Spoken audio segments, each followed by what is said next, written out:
हम खबर आ रही है, जायले पायलट से मुतालिक बयान देना हुकूमत को महंगा पड़ गया। 6 माह फ्लाइट ऑपरेशन मुअत्तल होने से 7.9 अरब का खसारा हुआ। वजारत हवाबाजी का सेनेट में तहरीरी जवाब जमा।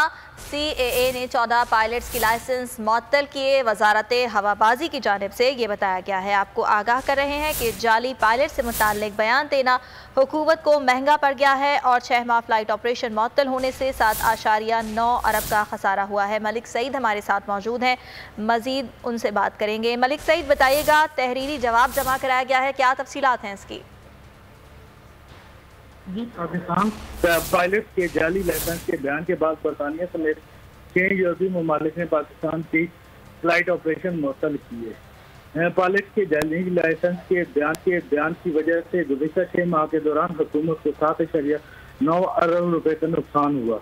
गुज़िश्ता साल 30 जून से बरतानिया, इटली, स्पेन, नॉर्वे, डेनमार्क और फ्रांस से ऑपरेशन जो है वो मुअत्तल किया गया। पाकिस्तान सिविल एविएशन ने 14 पायलट के लाइसेंस जो है वो मुअत्तल किए।